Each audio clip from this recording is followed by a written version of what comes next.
Hello America, this is Keith, your friendly neighborhood technician, coming at you with a little bit of a controversy about which commercial washer is better. We have the Speed Queen commercial washer versus the Maytag commercial washer, okay?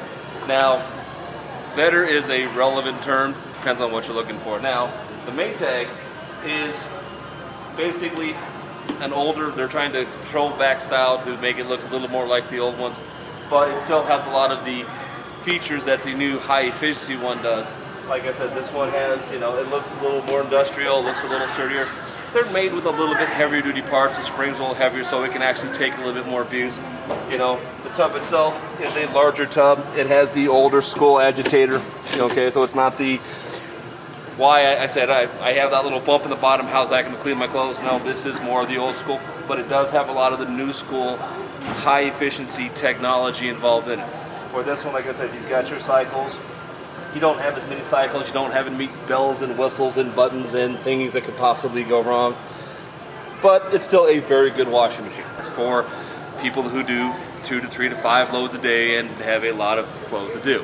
But it's still, like I said, it does have some more energy efficient qualities, and you do not have a size selector on the Whirlpool commercials, okay? Now, opposingly, we have the Speed Queen commercial. Okay, Speed Queen is predominantly a commercial laundry facility manufacturer of washers and dryers. They got into the residential because, hey, why not? And they were very good at it. Now, the Speed Queen technology underneath is still the same old school technology that has been proven to work and last for 20 to 30 years. They haven't upgraded that. They've made them a little more efficient, but they're still the same quality that when you grew up, your parents had. The Amandas, the Maytags, the Whirlpools, the older style that actually basically ran work. Now, they're not claiming to be energy efficient. They don't even try to, okay?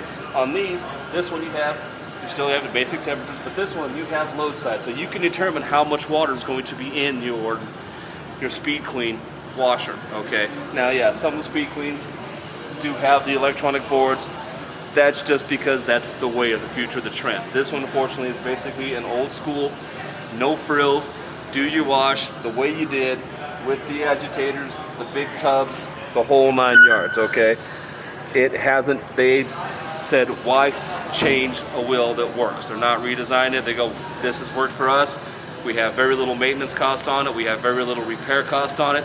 Why fix it? Why change it? Now you have a decision to make. Do you want something that's going to save you a little bit of money, or do you want something that's going to be like what you had growing up, which is not going to save you money, but it's also the same token, it's not going to cost you a whole lot of money either. You won't, between these two, you will not see your electric bill go from here and your water bill go from here to here. No, it's not nearly that bad, okay? It's just not energy efficient. They don't claim to be energy efficient with Speed Queen. They just claim to be good, okay? So, knowing that, folks need to make a decision on what you think is best for you, and you'll have a wonderful day. Don't forget to subscribe to this YouTube channel, and there'll be more good information coming for you here in a little bit.